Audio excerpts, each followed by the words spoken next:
You know, when we think of ancient kings, we usually picture guys wielding swords, leading armies into battle, and just conquering everything in sight. And yeah, Darius the Great definitely did that. But his true genius, it wasn't actually on the battlefield. When you hear the title Darius, Architect of World Order, I want you to think of him not just as a king, but really as the ultimate ancient CEO. He was the visionary who engineered the administrative, physical, and social infrastructure of the world's very first true global empire, spanning 3 continents. He didn't just conquer the world, he meticulously organized it. Okay, let's take a quick look at the roadmap for this explainer. We are going to cover his blueprint for world order, the ancient superhighway, the Suez Canal project, justice and maternity leave, and finally, the blueprint's collapse. Section 1. Blueprint for World Order. So, when Darius took power, the Achaemenid Empire was just an absolute mess. In his very first year, he had to crush 19 different rebellions and defeat 9 rival kings across his vast territories. Talk about a baptism by fire, right? Well, it was during all this chaos that Darius realized a profound truth. Conquering an empire is actually kind of easy compared to managing one. He needed a system. To govern this unbelievably vast territory, he carved the empire up into 23 to 29 distinct provinces known as satrapies.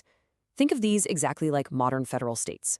You can't micromanage 29 massive states yourself, so he delegated. He appointed powerful governors, called satraps, to oversee local affairs, which effectively decentralized the day-to-day management.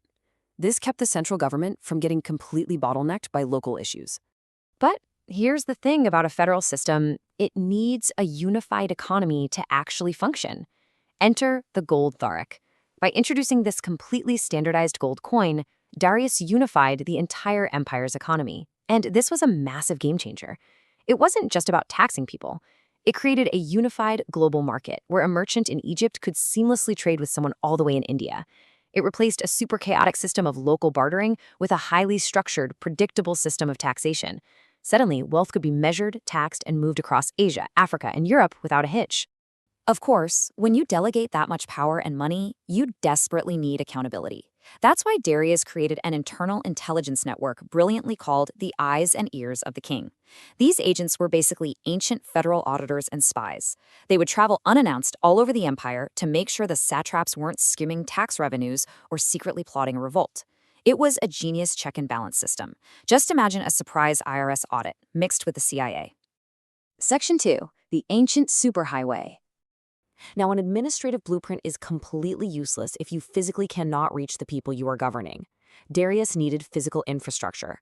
Imagine the absolute logistical nightmare of trying to communicate across thousands of kilometers of deserts, mountains, and rivers. This is centuries before the internet, before telephones, or even a basic postal service.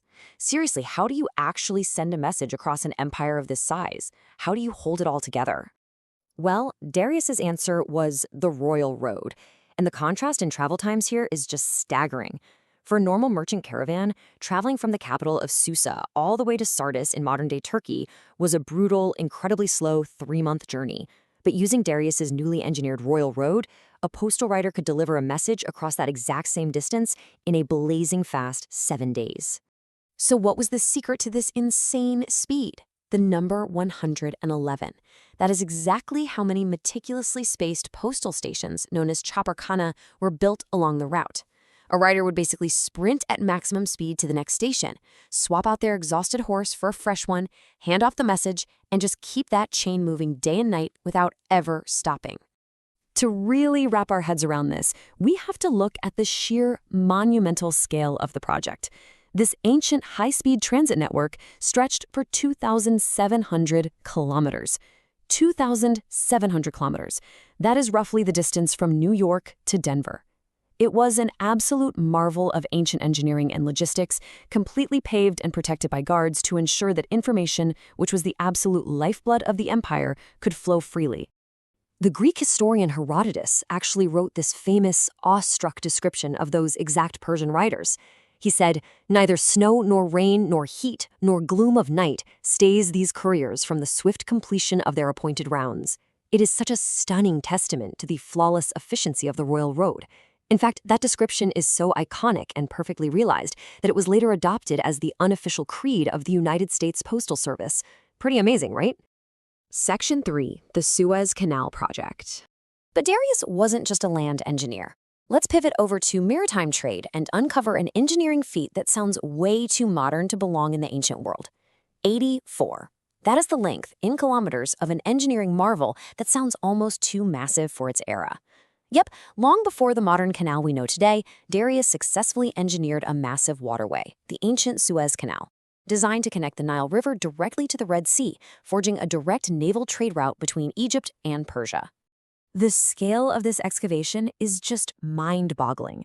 They moved an estimated 12 million cubic meters of earth.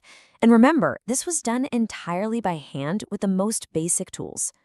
The canal itself was 45 meters wide, which made it spacious enough for two large warships to comfortably pass each other, side by side, without a problem.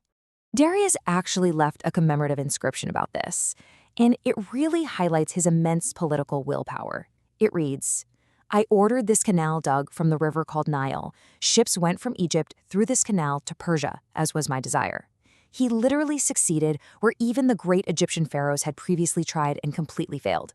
He physically altered global geography and shifted global trade routes just by his decree. Section 4, Justice and Maternity Leave. Now we transition to what I think is easily the most surprising part of this whole explainer.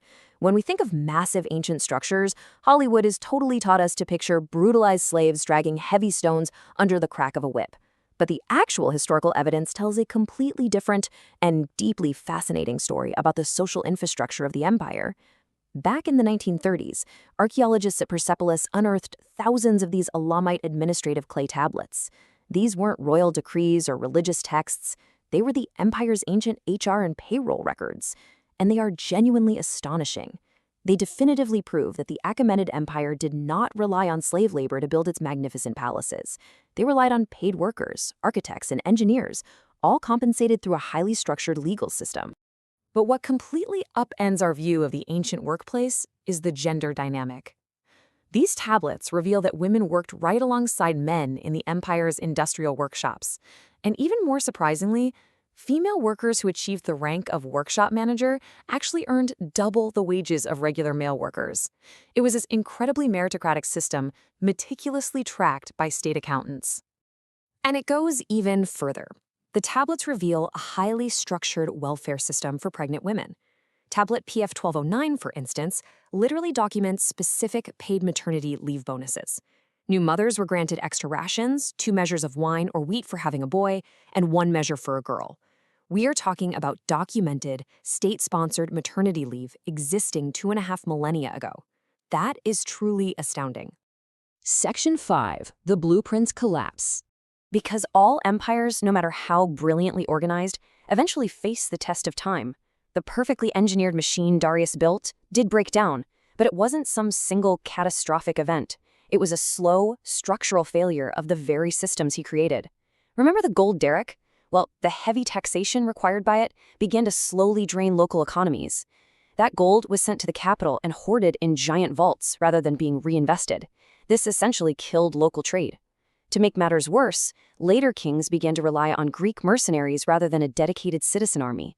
The satraps, who used to be so closely monitored, grew far too autonomous and rebellious.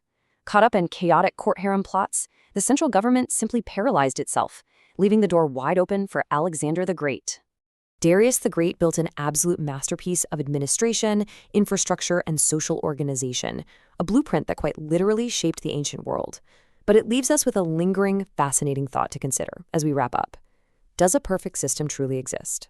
Or does every mega organization, no matter how beautifully engineered, ultimately carry the seeds of its own destruction?